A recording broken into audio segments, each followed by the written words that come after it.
जय हिंद साथियों, आप सभी लोग का स्वागत है बैंकपुर में। जैसे कि आप सभी लोग देख रहे हैं कि यहाँ पे हमारे पीछे बहुत सारे कैंडिडेट्स जोड़ने की कोशिश कर रहे हैं और धीरे धीरे अपना एग्जाम्स देकर आ रहे हैं।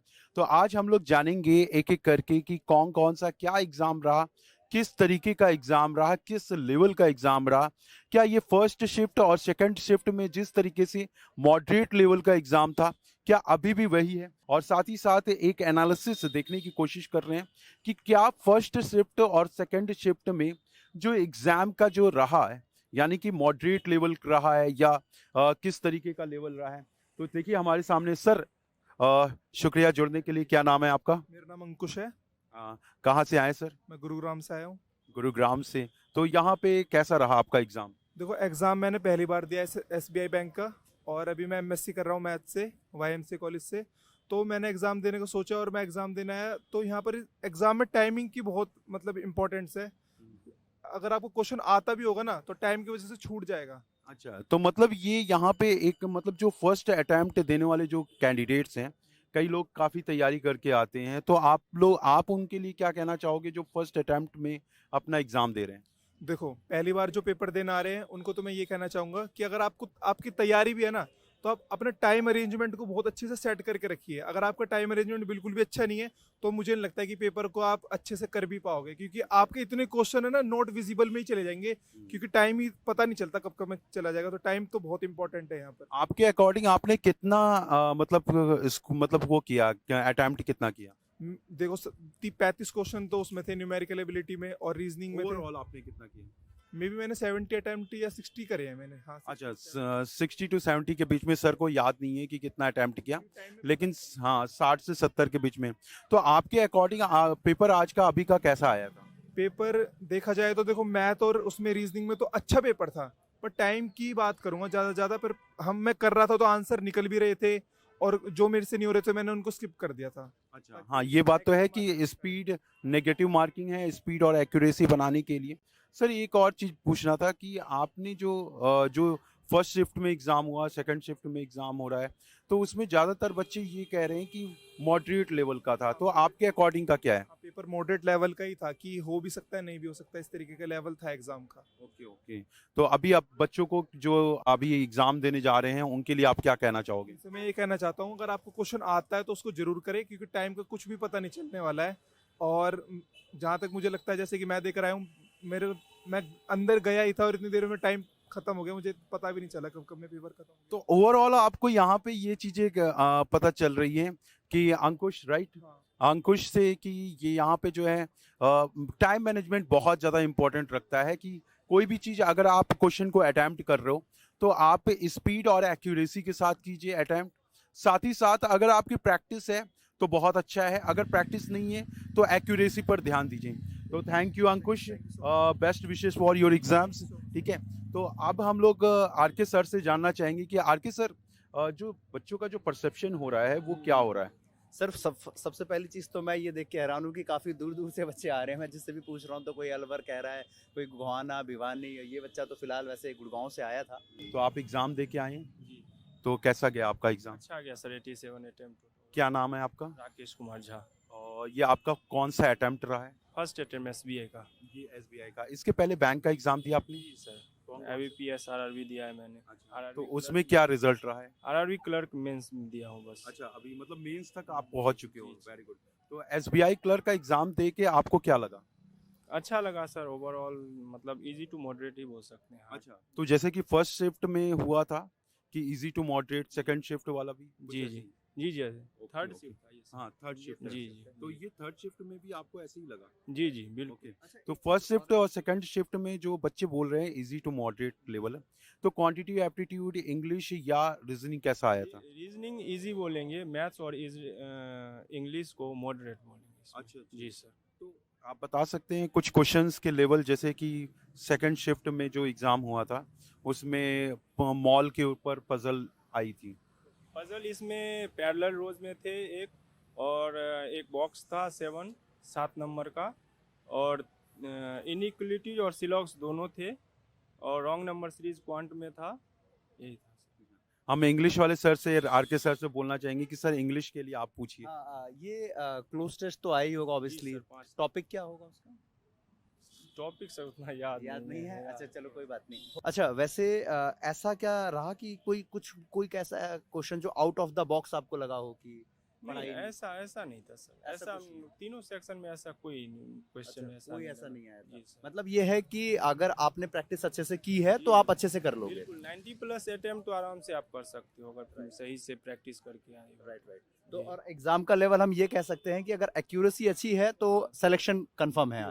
बिल्कुल अगर आप 80 प्लस एक्यूरेसी के साथ 90% एक्यूरेसी के साथ में तो हाई चांसेस बनते हैं इसमें। वैसे आप कहाँ से आए हैं? मैं तो दिल्ली से आऊँ, प्रॉपर बिहार से हूँ। अच्छा वो हाँ। मुझे लगा क्योंकि हम भी वहीं से हैं, बिहार से ही हैं इसलिए। जी। तो आपका कैसा रहा अगर मैं आपका पूछूं एक्सपीरियंस? मैं जिस हिसाब से मतलब पढ़ता हूँ उस हिसाब से मेरा अच्छा होना चाहिए। अच्छा ठीक है। जी यानी सर। कहने का मतलब ये है कि तो आपका मैं एक्यूरेसी पे मैं ज़्यादा फोकस करता हूँ, अटेम्प्ट पे नहीं। इसीलिए जनरली बच्चे क्या करते हैं ना कि यार लास्ट में 2 क्वेश्चन रह रहा है, चलो इस 2 क्वेश्चन को भी निपटा देते हैं, और नहीं, वहाँ पे क्या होता है नेगेटिव मार्किंग में हाँ, फंस जी, जाते जी, हैं। जी, तो आप क्या इसी कहते हैं? नहीं मैं ऐसा नहीं करता हूँ। मेरा क्वेश्चन अगर पूरा कॉन्फिडेंस है तभी मैं टिक करता हूँ, अदरवाइज अटेम्प्ट ही नहीं करता हूँ। यानी कि शॉर्ट में अगर हम कहें तो ये पूरी बात निकल के आ रही है बच्चों कि सिर्फ प्रैक्टिस पे सारी चीजें डिपेंड कर रही है। यहाँ पे कुछ भी ऐसा नहीं देखने को मिल रहा है कि आउट ऑफ द बॉक्स। और वैसे भी क्लर्क का एग्जाम है तो आउट ऑफ द बॉक्स का तो चांस ही नहीं बनता। एक आखिरी सवाल और पूछ लेते हैं सर से कि जो अगले जो एग्जाम होने वाले हैं, अगला शिफ्ट है और अगले सैटरडे को भी एग्जाम है, तो आपका क्या मैसेज होगा बच्चों के लिए?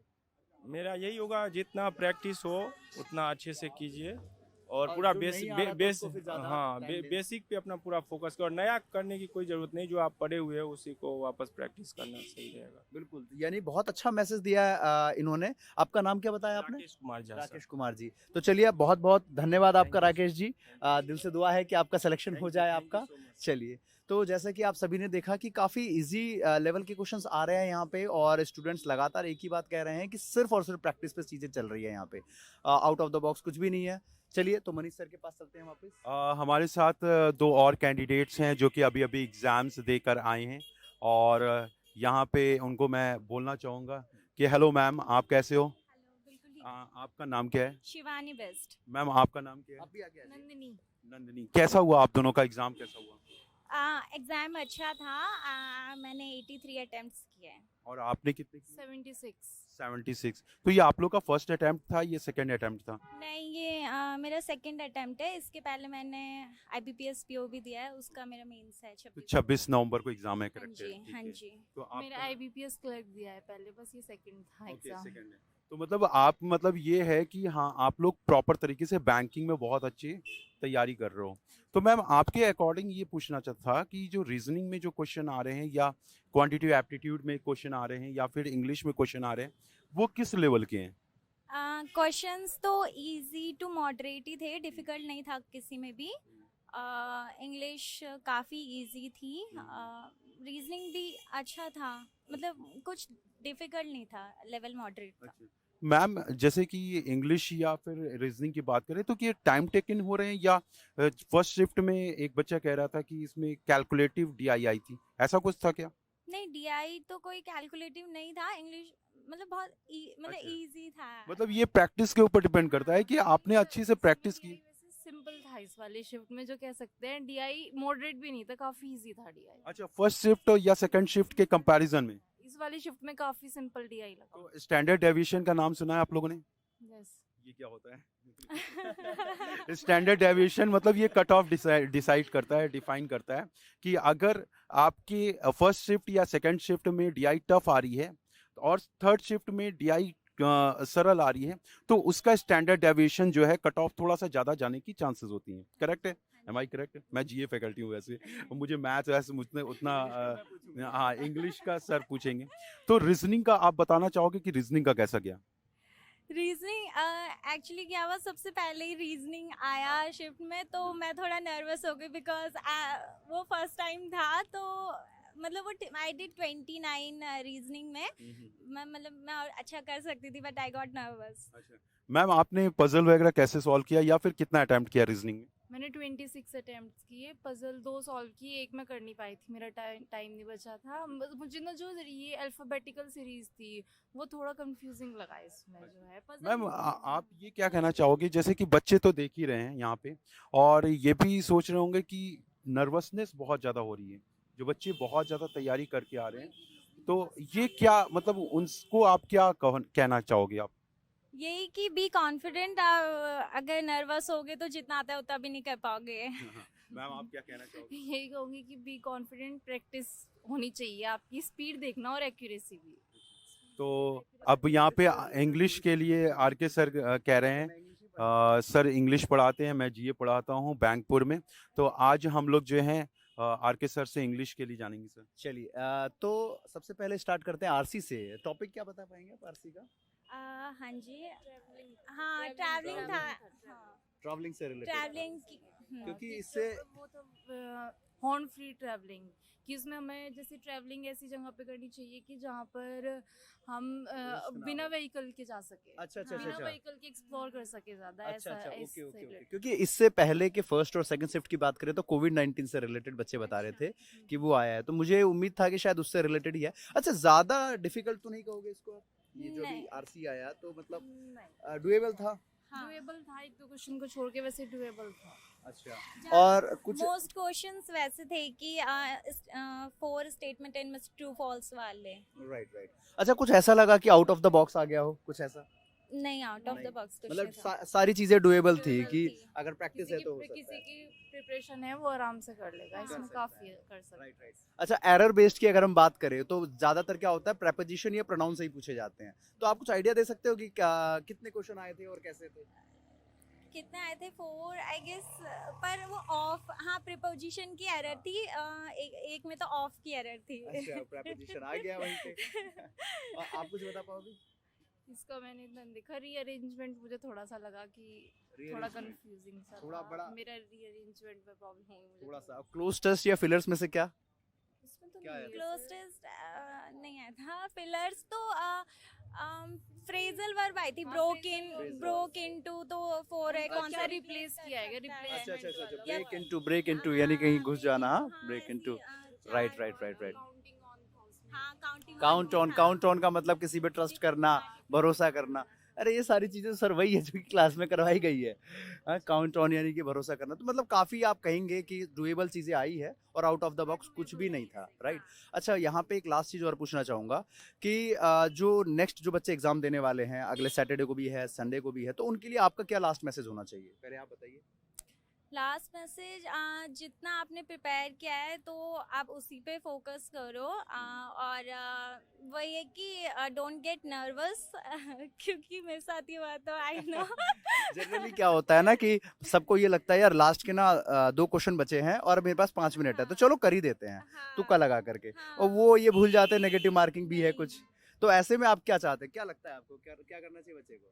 बच्चे को मतलब देखना चाहिए, अगर मैं क्वेश्चन कर सकता हूँ तो रहो उस पे, वरना उसे छोड़ दो, आगे चलो जल्दी, क्योंकि इसमें ज्यादा चला जाता है ना, पजल में स्पेशली होता है। बच्चे इतना टाइम वेस्ट कर देते हैं और फिर उसके बाद वो होती नहीं है, फिर ईगो आती है कि नहीं मुझे तो अकॉर्डिंग टू करनी मी, है।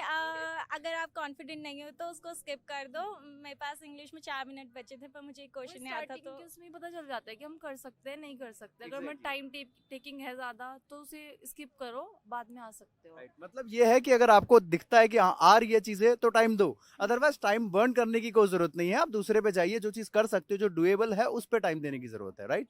चलिए बहुत बहुत धन्यवाद आपका। अच्छा, एक लास्ट चीज और है, हाँ, शायद आप सर छोड़ेंगे बस नहीं। 2 मिनट हाँ, 2 सर, मिनट ये हम आपको बताइए। देंगे। सीटिंग अरेंजमेंट कौन से मतलब लेवल का आया था, जैसे लाइन और सर्कल में आया था? हाँ सर्कल में था, 7% का था। 7% का था। हाँ जी। और फ्लोर पजल आया था? सेंटर था, फ्लोर पजल आया था? फ्लोर डेजिग्नेशन आया था, फ्लोर नहीं आया था। Designation आया था। Box puzzle? बॉक्स नहीं आया था। 3 पजल थे। 3 एक- पजल एक थे। तो ये था सर्कुलर वाला था, 7% थे उसमें, और एक ये डेजिग्नेशन वाला था, और एक पैरेलल रोल्स वाला था। हाँ, Okay. 5 तो ओवरऑल आप ये कहना चाहते हो कि मतलब 83 अटेम्प्ट आपने किया और आपने 70 अटेम्प्ट किया, तो आपकी मेंस की तैयारी के लिए क्या आप सोच रहे हो? मीन्स के लिए क्योंकि मैं बता देता हूँ कि एक्चुअली क्या होता है कि ज़्यादातर बच्चे ये सोचते हैं कि पहले प्री का रिजल्ट आ जाए, करेक्ट है जो, क्योंकि हम लोग एक्सपीरियंस्ड हैं तो हम लोग ज़्यादातर बच्चों को पढ़ाते हैं, तो हम लोग ये देखते हैं कि ज़्यादातर बच्चे ये एक्सेप्ट करते हैं कि पहले हम प्री को क्वालिफाई कर लेते, फिर उसके लिए मेंस की लड़ाई रखें। रिजल्ट का वेट करते हैं। तो ऐसा ये स्ट्रेटजी सही है? नहीं, बिल्कुल सही नहीं है, क्योंकि प्री के बाद आप पे बहुत कम टाइम होता है, और वो जो कम टाइम होता है उसमें भी आप बहुत ज़्यादा मतलब नर्वस हो जाते हो कि क्या पढ़ना है क्या नहीं पढ़ना है, और कुछ नहीं पढ़ पाते हो। तो आई होप आप सभी लोग समझ रहे हैं कि जो मैम है ये अपना एक्सपीरियंस ही शेयर कर रही हैं, और सबसे इम्पोर्टेंट चीज़ है कि ये क्वालिफाई भी कर रही हैं, तो ये आप सभी लोग के लिए सबक भी है, और एक स्ट्रैटेजी जो बताई जाती है आप लोगों को, ये प्रैक्टिकली बताया जा रहा है। हम लोग तो बताते ही रहते हैं, आपको ये मैम भी बता रही हैं कि भाई देखो आपके पास समय नहीं है मेंस के लिए, आपको मेंस की तैयारी करना ही पड़ेगा, शुरू से करना पड़ेगा। हम तो यही कहेंगे कि आप सभी लोग जो है बैंकपुर से भी एक बार जुड़िए और बैंकपुर पे क्लासेस देखिए, बहुत कंटेंट वाइज ही हम लोग करते हैं, और ये सारी चीज़ें जोड़ने के लिए thank you ma'am. Best wishes for mains exam. आखिरी चीज कि आपके अटेम्प्ट अच्छे हैं, और अगर आपकी एक्यूरेसी सही है तो 100% है कि आपको मेन की तैयारी में जुड़ जाना चाहिए अभी से ही, क्योंकि आप बहुत सिंसियर स्टूडेंट लग रहे हैं और काफ़ी चीज़ें आपने बताई अच्छे से, तो हम समझ जाते हैं, हम इतने साल से एक्सपीरियंस है पढ़ाने में, तो आपको लग जाना चाहिए मेंस की तैयारी में। और हमारी इस पूरे बैंकपुर टीम की तरफ से आपको बहुत बहुत विशेस, दिल से दुआ है आप सभी का सिलेक्शन हो जाए। Thank you very much. आपका नाम? नंदिनी। नंदिनी आपका? चलिए, थैंक यू बच्चे, थैंक यू वेरी मच। तो जैसे कि आप लोगों ने देखा कि इन दोनों बच्चों ने कितने अच्छे तरीके से चीज़ें बताई, कितने अच्छे तरीके से चीज़ें हमें समझाई है कि एग्ज़ाम कैसा आ रहा है, क्या गलतियां हैं जो बच्चे करते हैं, किन गलतियों से बचना है, सारी चीज़ें इन्होंने बताई है। तो इसी तरीके से आप हमसे जुड़े रहिए बैंकपुर परिवार से। आगे और भी एनालिसिस आने हैं तो उसके ऊपर भी हम चर्चा करेंगे। मिलते हैं फिर नेक्स्ट वीडियो में, तब तक के लिए bye bye, take care, keep learning, keep growing. जय हिंद, जय भारत।